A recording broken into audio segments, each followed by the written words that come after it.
Jeffrey Jefferson. The other ones were so cute, by the way. They totally deserve to live. But Jeffrey Jefferson is a survivor that was screaming. The least in the recording that I took, full-fledged fucking uniform, same with when Gita was murdered. I went and inspected and kind of seen it happening still.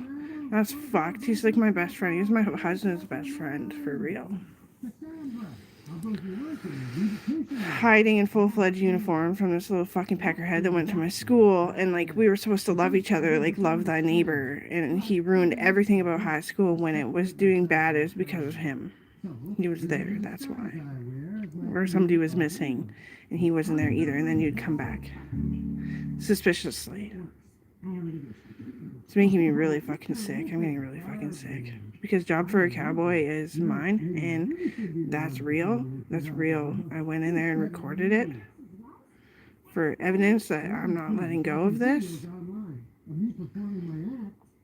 I do things I didn't want to do, and though I barely ever get fucking hurt, and only getting in a tank because they roll easily, but you could roll it easily and get away with it. So, you know, little superstition right there. It was my husband being dead, who was supposed to hold me and warm me up at the perfect body temperature for my embryos and me. Well, I don't know another person that I've ever had that connection with. That sounds bad. One time, Jeffrey Jefferson couldn't leave my house. He loved me so fucking much. My boyfriend would just sit with him and be like, well, I have to smoke weed. And then he had stitches in between his fingers, holding his fingers on. And he just showed up. Somebody dropped him off here. Ambulance attendant was what was found to be true. He would just stand there and he's all fucking, like, I have webbed hands when I'm a bit heavier, but like they're like completely webbed with stitches. I cut his stitches as it fucking healed. I don't have any friends anymore like that. Not ones that are actually online people. I don't have any online friends anymore. Not really. Not enough for it to feel good.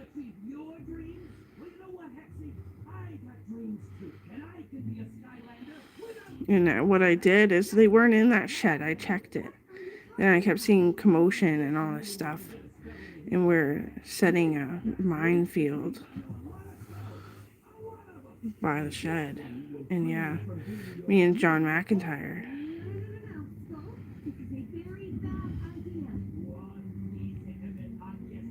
There's the reasons why the other ones didn't survive. Like, was it 15 hours? It just felt like 15 hours. It was the way they were tied up. It just restricted their heart too much. And when they were, like, let down, which was so gentle, it still blew up their heart and their brain, and they died. So much anticipation of dying. And I found it to be true that it was Canadians, and it was true. With Middle Easterns, the human trafficker cocksuckers. And I have a reputation of being a drug trafficker. How in the fuck do you find that true at all? I'm not a criminal, and they are drugs. That's a Latin word. It's an English word that we're using when we're talking about narcotics and all that gross shit that kills people so fucking slowly or so fucking fast or so fucking sporadically or blows them up into a shield of mist like a tornado. I am the doctor of Canada. And I only hope for respect and love and laughter. So one day because Stacy is Catholic, I was like, I can tell that you care about me. I care about you too. And I'm sorry that I don't care to live in this city to try to care about being your friend. And he's like, yeah. Comes up to me, he's like, yeah, you know I love you. I was like, okay.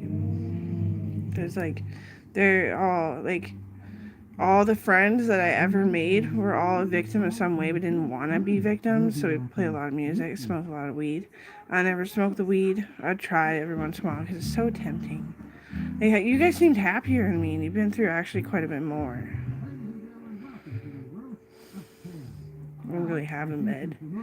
It's probably illegal, and you probably think it gives you herpes. I don't know, because we don't even discuss that kind of shit.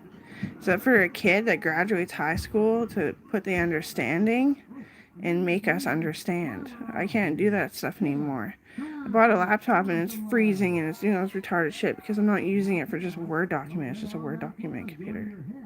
I'm doing stupid shit to myself again. That's what it halts me from ever buying a game system so I can close the fucking curtains and just play fucking video games. I hurt myself first. I always do this. Spend $400, $500 on a laptop. They're such junk. Because it's so asking for an accident. Like I should have a PlayStation be on YouTube on my PlayStation. Right? But I do that. Because I'm like, well, I'm a fucking office type person, I suppose. I should have a laptop. I should fucking check for updates and put it away again. Honestly.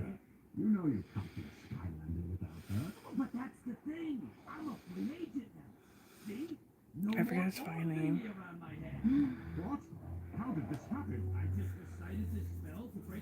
I thought of it, but I didn't say anything. I don't want to really tell your name.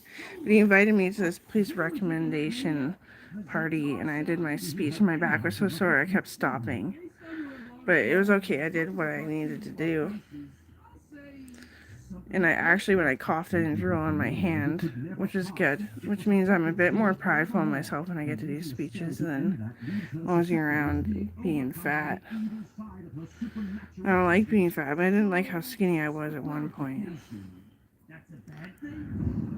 It's because I kept getting beaten so they could grab my husband and beat him. And I never got raped. No.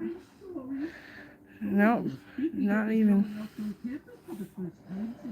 I don't know. That guy, he didn't even see me. He like killed Gita, walked to the cells and put himself in a cell like he was there the entire time. And I was right there by the phone. In uniform. Like obvious fuck camo, bow tie and tie.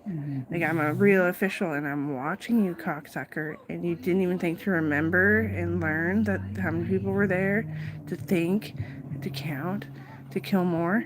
Like that is so stupid. I'm not even like, I do think like killer. That's why I'm a forensics fucking officer. But like I literally was in fucking uniform because there was a big commotion. They needed somebody and the silent alarm kept going off. So they threw me in a uniform. And up there I went. He didn't, like, his eyes didn't even have peripherals. He was so fucking ugly. But, like, as for the kid that was in my kindergarten class, you're fine one day, and then you weren't fine one day, so I homeschooled for kindergarten.